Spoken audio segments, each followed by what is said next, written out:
మన ఎదుట ఒక పందెము ఉంచబడింది. అండ్ ఆ పందెములో మనము ఎలా పరిగెత్తాలో దాని గురించి ఆ గ్రంథకర్త కొన్ని విషయాలను మరి ఆ పందానికి సంబంధించి మనకు రాయడం జరిగింది. నా బైబిల్ గ్రంథంలో ముఖ్యంగా నూతన నిబంధనను మీరు జాగ్రత్తగా చదివితే అపోస్తలుడైన పౌలు కావచ్చు, లేకపోతే మరొక భక్తుడు కావచ్చు, క్రైస్తవ జీవితాన్ని క్రీడలతో పోలుస్తూ మనకు చక్కగా దానికి సంబంధించినటువంటి సత్యాలను వారు రాశారు. ఈ మాటలు ఈ రోజున నేను చెప్పడానికి మరి ఎంతో సంతోషిస్తున్నాను. ఎందుకంటే మన ప్రపంచంలో మనుషులకు క్రీడలు అంటే, స్పోర్ట్స్ అంటే చాలా ప్రేమ, చాలా ప్రీతి. ఇప్పుడు లండన్ లో 2012 ఒలింపిక్స్ జరుగుతున్నాయి. మరి మనలో చాలా మందికి హైదరాబాదీలకు బాధ అయ్యి ఉండొచ్చు. సైనా నెహ్వాల్ పాపం బంగారు పథకాన్ని సంపాదిస్తుందేమో అని నేను అనుకున్నాను. I really hope that she could go to the final and she could even grab the gold. But సైనాకు చైనా అడ్డం వచ్చింది అండ్ దాన్ని మనం ఏమీ చేయలేము. బట్ ఆ అమ్మాయి మాత్రం చాలా గొప్పగా ప్రయత్నం చేసింది. కాకపోతే మరొక మన హైదరాబాదీ గగన్ నారంగ్ మాత్రం బ్రాంజ్ మెడల్ ని సంపాదించాడు. అది ఒక గొప్ప సంతోషకరమైనటువంటి విషయం. నిన్న హిమాచల్ ప్రదేశ్ కి సంబంధించినటువంటి విజయ్ ఆర్మీ సుబేదార్ ఆయన సిల్వర్ మెడల్ ని సంపాదించాడు. అది కూడా సంతోషం అనిపించింది. ఒలింపిక్స్ కి ప్రపంచంలో చాలా గొప్ప ఖ్యాతి ఉంది అండ్ దానికి చాలా గొప్ప క్రేజ్ కూడా ఉంది మనుషుల మధ్యలో. ఇది ఇప్పుడే కాదు, అపోస్తలుడైన పౌలు కన్నా ముందు ఉన్నటువంటి టైమ్స్ లో కూడా గ్రీకుల మధ్యలో క్రీడాకారులను దేవుళ్ళుగా వారు భావించేవారు. సో అలాంటి సంస్కృతిలో, అలాంటి పరిస్థితుల్లో, అలాంటి ప్రజల మధ్యలో ఉన్నటువంటి క్రైస్తవ సంఘానికి దేవుడు తన వాక్యాన్ని రాయింపజేసినప్పుడు ఆయన కొన్నింటిని అలాంటి ఎగ్జాంపుల్స్ ని కూడా తీసుకున్నాడు. సో ఒక మాటలో చెప్పాలంటే ఆయన మరి తన గ్రంథకర్త ద్వారా ఏం చేయించాడు, ఆయన ఒక సెన్సిబుల్ ఇల్లస్ట్రేషన్ ని తీసుకొని స్పిరిచువల్ ఇల్యూమినేషన్ ని మనకి ఇవ్వడానికి ప్రయత్నం చేశాడు. ఒక సెన్సిబుల్ ఇల్లస్ట్రేషన్ ని తీసుకొని, స్పోర్ట్స్ కి సంబంధించి తీసుకొని స్పిరిచువల్ ఇల్యూమినేషన్, మన ఆత్మీయ మనోనేత్రాలు తెరవబడ్డానికి మనకు దేవుడు బోధించే సత్యాన్ని మనం గుర్తించడానికి దాన్ని వినియోగించుకున్నాడు. సో మన ఎదుట ఉంచబడినటువంటి పందెములో, రేస్ లో మనము పరిగెత్తుట దేవుని ఉద్దేశమై ఉంది. రేస్ అనేటువంటి పదము, లేకపోతే పందెము అనేటువంటి పదము గ్రీక్ లో అగాన్ అనేటువంటి పదము నుండి వచ్చింది. దాంట్లో నుండే ఇంగ్లీష్ లోనికి మనందరికీ పరిచయమైనటువంటి యాగనీ అనేటువంటి పదం వచ్చింది. యాగనీ అంటే మనోవేదన అని అర్థం. యాగనీ అంటే మనోవేదన, పోరాటము, పెనుగులాట, లేకపోతే యుద్ధము అని అర్థం అన్నమాట. సో క్రైస్తవ జీవితాన్ని దేవుడు ఏ ప్రకారం చూపిస్తున్నాడు? క్రైస్తవ జీవితము ఈ రోజుల్లో కొంతమంది బోధకులు చేసేటువంటి బోధ ప్రకారము ఉండదు. వారేం చెప్తున్నారు, నీవు యేసుక్రీస్తుని నమ్ముకున్న తర్వాత నీ జీవితం అంతా కూడా సాఫీగా, సునాయాసంగా, పూల పాన్పు మీద ఉన్నట్లు నీవు ఇక్కడ ఎంతసేపు హల్లెలూయా పాటలు పాడుకుంటూ హాయిగా పరలోకానికి వెళ్ళిపోవచ్చు. నీకు రోగం ఉండదు, నీకు దుఃఖం ఉండదు, నీకు అప్పు ఉండదు, నీకు బాధ ఉండదు, నీకు ఏ వ్యధ ఉండదు, నీకు పీడ ఉండదు, నీకు శోధన ఉండదు అని చెప్పినటువంటి బోధ కాదే కాదు. ఎందుకంటే దేవుడి వాక్యంలో స్పష్టంగా రాయబడింది, మన ఎదుట ఆయన ఉంచినటువంటి పందెము, ఆ పందెము అనేటువంటి పదమే ఎంతో యాగనైజింగ్ రేస్ గా మనకు చూపిస్తోంది. సో మన జీవితము, క్రైస్తవ జీవితం, యేసు ప్రభు యోహాను సువార్త 16:33లో చెప్పినట్లు లోకములో మనకు శ్రమ ఎదురవుతోంది. కాకపోతే మనకు ఉన్నటువంటి నిరీక్షణ ఏంటంటే ఆ శ్రమలన్నింటినీ జయించినటువంటి వీరుడు మనకు నాయకుడు కనుక ఆయన మనందరినీ అధిగమించేటట్టు మనకు సహాయం చేస్తాడు. సో మనము ఒక పందెములో ఉన్నాం. అదొక ఆత్మీయ పందెము, అది ఒక విశ్వాస సహితమైనటువంటి పందెము. అండ్ ఈ పందెములోనికి దేవుని చేతనే మనము తీసుకురాబడ్డాం. ఈ పందెములో మనం పరిగెత్తాలన్నా, ఈ పందెమును మనం తుదముట్టించాలన్నా మనందరికీ తప్పకుండా ఒక పదము అవసరం, లేకపోతే ఒక లక్షణం అవసరం. దాన్నే దేవుడు ఓపిక అని చెప్పాడు. ఓపిక అంటే ఎండ్యూరెన్స్, భరించుట, ఓర్చుకొనుట అని అంటారు.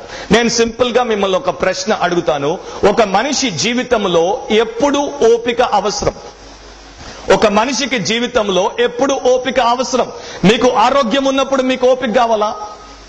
మీకు బాగా ఐశ్వర్యం ఉండి మీరు కావాలనుకున్నదంతా కొనుక్కోగలిగి చేసుకోగలిగినప్పుడు మీకు ఓపిక కావాలా? దేనికోసమైనా మీరు వెయిట్ చేయాలా?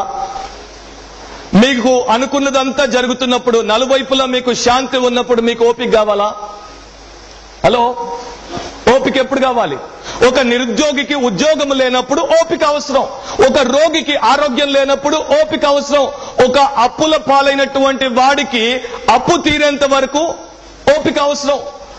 సో ఆ ప్రకారం చూసుకుంటే ఓపిక అనేది మనకు ఏదో ఒకటి లేదు, దానికోసం మనం వేచి ఉండాలి అని సూచిస్తోంది. లేకపోతే మనం ఒక దాన్ని సాధించడానికి మనకు ఇంకా టైం ఉంది కనుక దానికోసం మనం ఓర్చుకోవాలని సూచిస్తోంది. సో దేవుడి వాక్యంలో మనం చూసేటువంటి సత్యం ఏంటంటే క్రైస్తవ జీవితము సవాళ్లతో కూడుకున్నటువంటిది. సో పందెము సవాళ్లతో కూడుకున్నటువంటిది, అదే ప్రకారము క్రైస్తవ జీవితం కూడా సవాళ్లతో కూడుకున్నటువంటిది అని దేవుని వాక్యం చెప్తోంది. అలాంటి జీవితంలోనికి దేవుని చేత మనం పిలువబడ్డాం. అలాంటి మంచి పోరాటం పోరాడడానికి, ఆ పందెములో పరిగెత్తడానికి దేవుని చేత మనం పిలువబడ్డాం. నా ఆసక్తికరమైనటువంటి మరొక విషయం ఏంటంటే ఈ పందెమును మనము ఎంచుకోలేదు, ఈ పందెము మన ఎదుట ఉంచబడింది అని రాయబడింది. ఆ race that is set before us అని రాయబడింది. అంటే దీన్ని దేవుడే మన ముందు పెట్టాడు. అంటే ప్రతి విశ్వాసికి ఒకే రకమైనటువంటి క్రైస్తవ పందెము ఉంటుందా? ఉండదు. ఏ విశ్వాసికి ఏ రకమైనటువంటి జీవితాన్ని దేవుడు నిర్దేశించాడో, ఏ రకమైనటువంటి విశ్వాస విషయాలు అతడు లేక ఆమె చేయాలని ఆయన ఆశించాడో ఆ ప్రకారమే వారి జీవితాన్ని దేవుడు డిజైన్ చేశాడు, ప్లాన్ చేశాడు. ఆ జీవితంలోనికి వారిని ప్రవేశపెడతాడు. సో అందరి ఎక్స్పీరియన్సెస్ ఒకే రకంగా ఉండవు, అందరికీ ఒకే రకమైనటువంటి సమస్యలు రావు. వేరువేరుగా మనము పరీక్షించబడినప్పుడు మన పందెములో మనము పరిగెత్తడానికి మనకు ఓపిక అవసరమని బైబిల్ మనకు చెప్తోంది.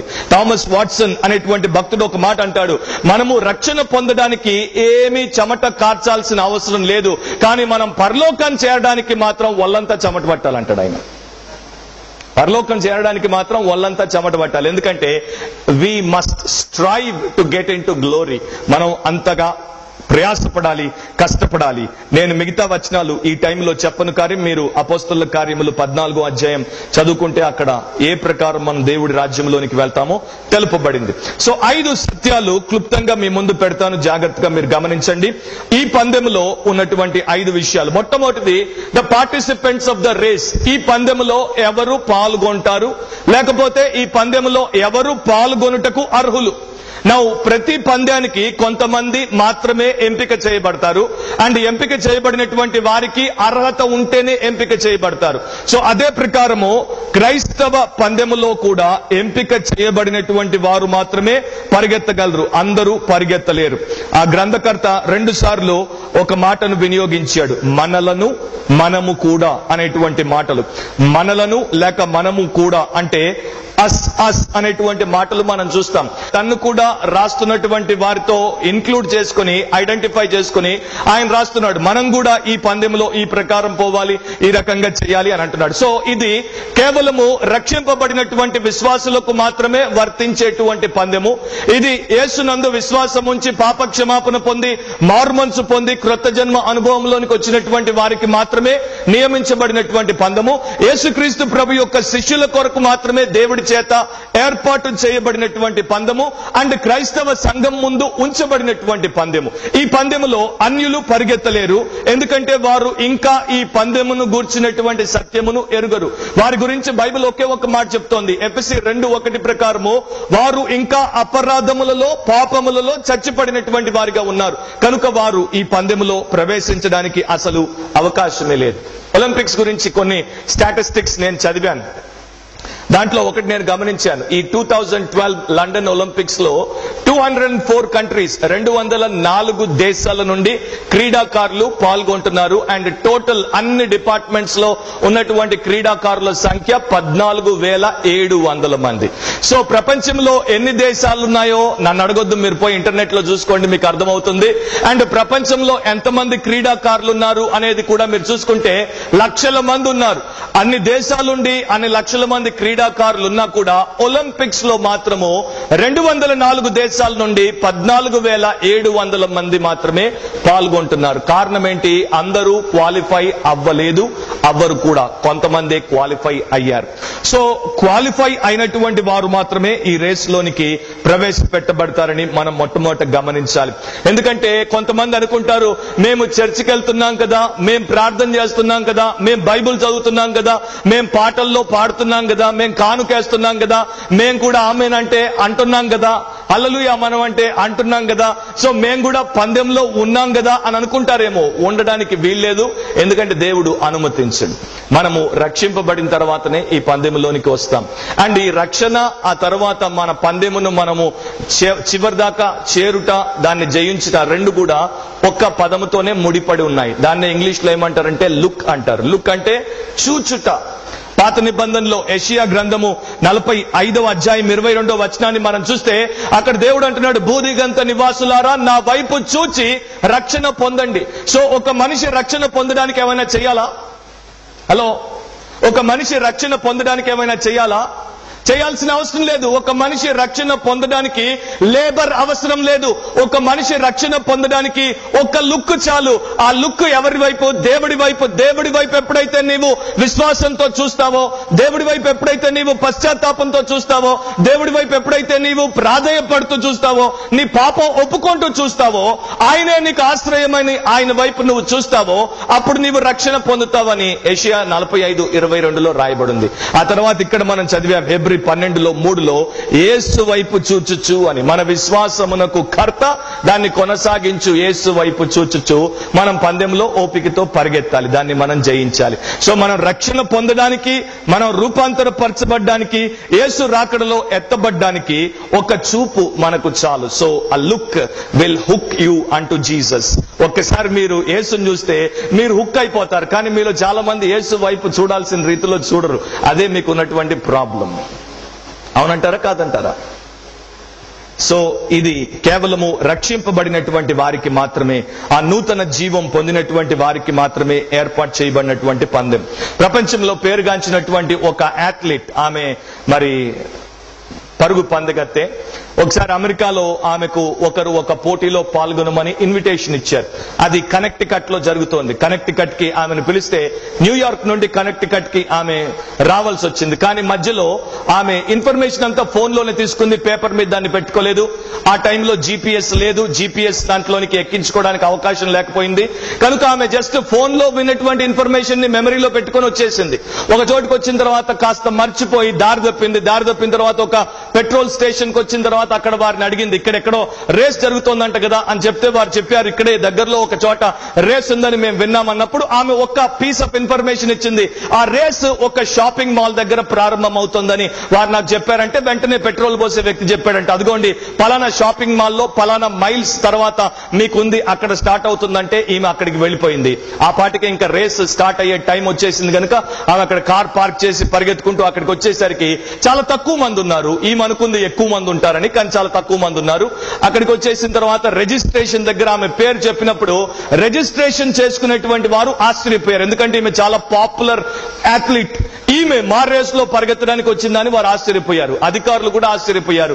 కానీ ఆమె తొందరపడడంతో 4 నిమిషాల్లో రేస్ స్టార్ట్ అవుతుంది కనుక వారు ఆమెకు వెంటనే చెప్పారు, మీరు వెంటనే పోయి ఆ డ్రెస్ వేసుకొని షూస్ వేసుకొని వస్తే మీరు కూడా నంబర్ తగిలించుకొని పరిగెత్తొచ్చు అని. సో ఆమె పరిగెత్తుకుంటూ వచ్చింది, ఆ రేస్ లో పాల్గొన్నది. ఆమె అందరికీ తెలిసినట్లు జయించింది. కానీ ఆమెకు ఇవ్వాల్సినటువంటి ప్రైజ్ ఇవ్వడానికి వచ్చేసరికి ఆమె పేరు మీద అసలు ప్రైజే లేదు. అండ్ ఆమె ఆశించినంత ప్రైజ్ కూడా వారు ఆమెకు ఇవ్వలేకపోయారు. ఇదంతా జరిగిన తర్వాత అప్పుడు ఆమెకు తెలిసిన విషయం ఏంటంటే, ఈమె పాల్గొనాల్సినటువంటి రేస్ ఇక్కడ కాదు, అది ఇంకొక 70 మైళ్ళ దూరం తర్వాత జరుగుతోందని, అక్కడ పాల్గొనాల్సిన ఆమె తప్పిపోయి ఇక్కడ పాల్గొందని.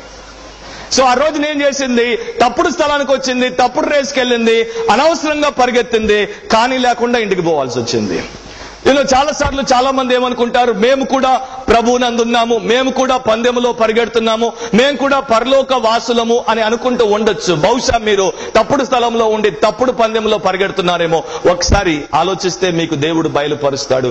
మీరు ఆయన చేత ఏర్పరచబడినటువంటి రేసులో ఉండాలి అంటే తప్పకుండా ఆయన యందు విశ్వాసం ఉంచి రక్షింపబడినటువంటి వారిగా ఉంటేనే అది సాధ్యమవుతుంది.